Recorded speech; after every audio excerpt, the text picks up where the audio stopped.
Olá, membros, sejam muito bem-vindos à penúltima aula antes de entrarmos finalmente em ferramentas mais avançadas para se obter anonimato e privacidade e as redes ocultas da Deep Web. Então vamos lá, a aula de hoje é sobre privacidade em transações financeiras. Bem, como você já deve imaginar, os métodos de pagamento online convencionais não foram projetados para o seu anonimato e privacidade. Débito em conta, cartão de crédito, PayPal, PicPay, Mercado Pago, todos esses métodos de pagamento são nominais, ou seja, cada transação é associada ao seu nome. Então é impossível você obter anonimato com esses métodos de pagamentos convencionais. E o segundo problema, que já está relacionado à privacidade, é a centralização desses serviços, principalmente nas mãos de cartéis bancários criados pelo Estado na intenção de te observar, de te vigiar. Então, além das suas informações financeiras ficarem armazenadas em grandes bancos de dados nas mãos desses terceiros, totalmente suscetíveis à vigilância e censura estatal, também são suscetíveis a ataque hacker, já que existe uma quantia massiva de dados de milhões de clientes armazenados em um único ponto. Logo, os incentivos para se atacar esses bancos de dados é alto. Solução para tudo isso: criptomoedas. Com criptomoedas é possível fazer transações financeiras online sem que o pagamento seja associado ao seu nome e de forma descentralizada. Não há necessidade de sistemas intermediários porque as transferências são garantidas por assinaturas criptográficas. Nesta aula eu vou focar especificamente no Bitcoin, mas também vou falar um pouco sobre o Monero, é claro, como uma alternativa, por enquanto, focada em privacidade. Mas antes, vamos relembrar o que é moeda. Moeda é um facilitador de trocas. Ela surge da necessidade de resolver o problema do escambo e precificação dos bens. Se não fosse a moeda, o processo de trocas voluntárias seria terrível. Ela também representa valor. Se eu trabalho para você, fornecendo aqui esse curso, você me dá o dinheiro em troca do valor que eu estou lhe proporcionando. Posso, então, usar esse dinheiro para obter algo de valor de outra pessoa no futuro. E para que a moeda represente valor, as pessoas precisam confiar que é realmente valioso e que permanecerá valioso o tempo suficiente para resgatar esse valor no futuro. Caso contrário, acontece o que estamos vendo na Argentina e na Venezuela, com a moeda se tornando praticamente inútil, descartável, devido à hiperinflação causada pelos governos. Então, resumindo, uma moeda precisa ser aceita por todos, unidades em circulação limitadas, ou seja, deve ser escassa, fácil de usar, fungível, todas as unidades possuem o mesmo valor monetário, é algo que não acontece, por exemplo, com papel moeda. Uma nota de R$20 rasgada ou carimbada com a cara do Lula vale menos que as demais notas de R$20.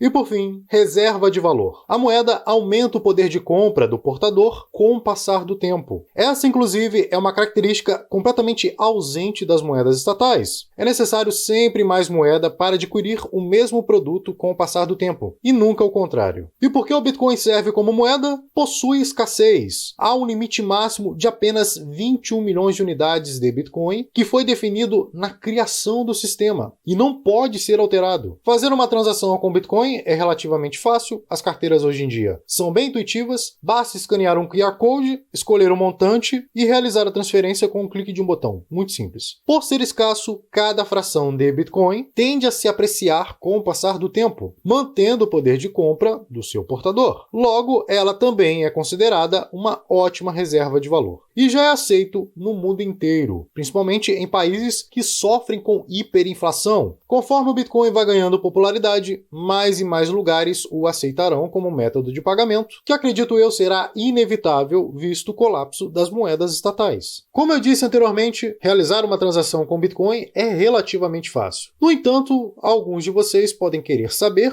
como isso funciona nos bastidores, já que é diferente do sistema tradicional, no qual é necessário envolver intermediários, como bancos e sistemas de pagamento. Não é o intuito desse curso se aprofundar nisso, no entanto, com esse infográfico aqui eu consigo pelo menos te dar uma ideia de como funciona. Então tudo começa com o aplicativo de carteira do Bitcoin, o chamado Client Bitcoin. O usuário gera uma solicitação para transferir um valor em Bitcoins da sua conta para outra conta, usando um termo mais familiar, usando um dispositivo móvel ou um computador. Então ele informa o endereço de Bitcoin para quem ele quer enviar, seria o endereço da conta da outra pessoa, mais o montante a ser enviado. Quando ele clica em Send, enviar, acontece o seguinte: a solicitação flutua na rede Bitcoin até que os usuários chamados mineradores seriam os validadores, processem as informações. Essa transação, por sua vez, entra numa espécie de fila de espera, onde quanto maior for a taxa que você paga para esses validadores, mais rápido a sua transação é validada, ou seja, mais para o topo dessa fila ela é encaminhada. E então acontece o processo de mineração. As transações são separadas em blocos, em pacotes, e distribuídas aleatoriamente pela rede. Nesse momento, os mineradores vão competir entre si para validar esse bloco, para registrar esse bloco na cadeia de blocos chamada blockchain. Então eles fazem cálculos matemáticos gerados pelo sistema a fim de encontrar uma sequência numérica que se tornará as informações sobre as transações e resultará em um código alfanumérico chamado de hash, que é como se fosse a identificação do registro daquele bloco na blockchain. Quando o minerador ganha a competição, realiza o cálculo e encontra o hash,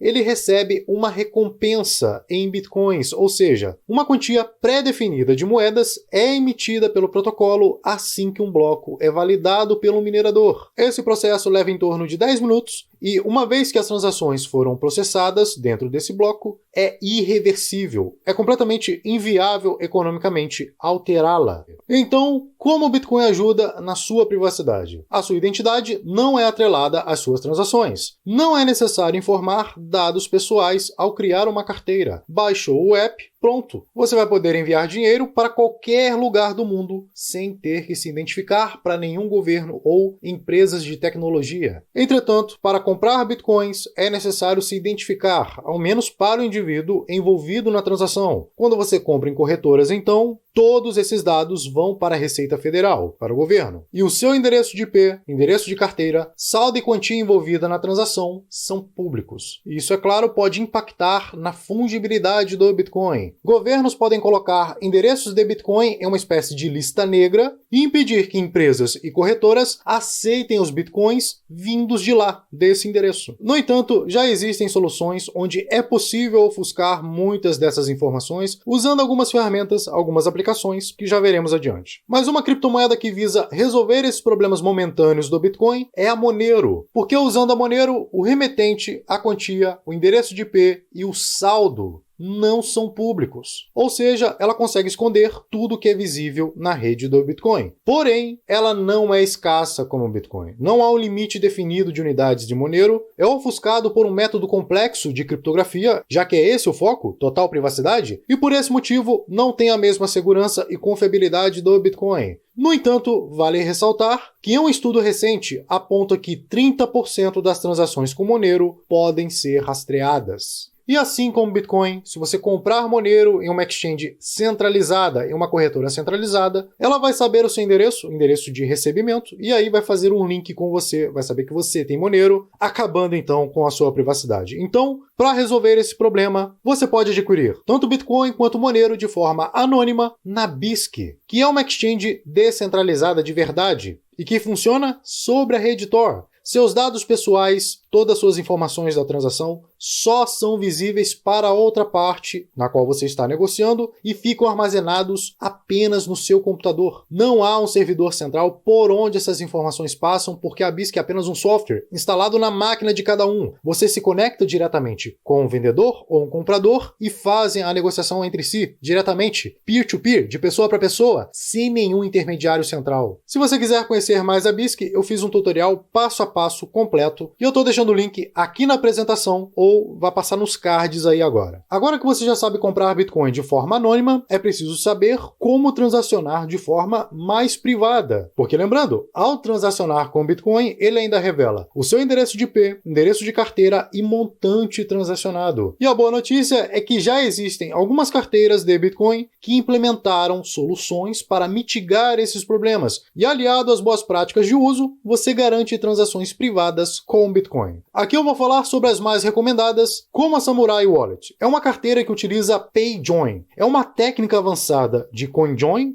que mistura diferentes transações de Bitcoin em uma única transação, só que com um diferencial. Ela não revela o montante exato transacionado. Isso quebra um link importante entre você e a sua transação, que é o chamado de heurística de propriedade de entrada comum, que é utilizado pelas empresas de análise de blockchain para rastrear transações dentro da blockchain do Bitcoin. Se você quiser saber mais sobre CoinJoin, assista esse vídeo aqui dos cards. Ela também se conecta à rede Bitcoin através da rede Tor, ou seja, isso resolve 2 dos 3 problemas: o montante que você está transacionando e o seu endereço de IP. Para quem usa desktop, outra excelente alternativa é o Wasabi Wallet. A vantagem é que ela pode ser integrada com hard wallets. E assim como a Samurai Wallet, ela também possui integração com a rede Tor. De forma bastante simplificada, você irá usar essas ferramentas em 3 etapas. Etapa 1, compre Bitcoin na BISC. E aí você pode seguir esse excelente tutorial escrito da Gazeta Libertária ou este meu vídeo aqui, ensinando passo a passo como instalar e utilizar a BISC. Segundo passo, após realizar a compra dos seus Bitcoins lá na BISC, mande para o seu endereço de mistura na Wasabi ou Samurai Wallet. E aí você pode usar os tutoriais aqui na descrição do vídeo. Terceiro passo, mandar da Wasabi ou Samurai Wallet para a sua Hard Wallet, que são consideradas os modelos de carteira de Bitcoin mais seguras. Mas lembre-se, em cada etapa é importante que você entenda como funciona cada ferramenta. Utilizando-as com cuidado, é impossível que alguém saiba quanto Bitcoin você tem ou está transacionando. E a depender de quando você está assistindo essa aula, já está disponível o módulo exclusivo Bitcoin.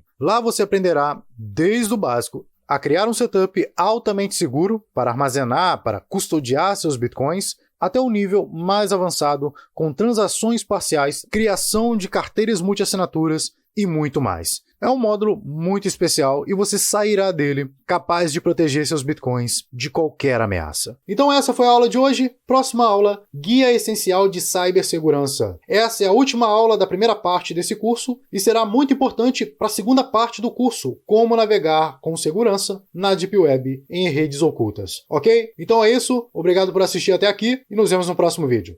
Tchau!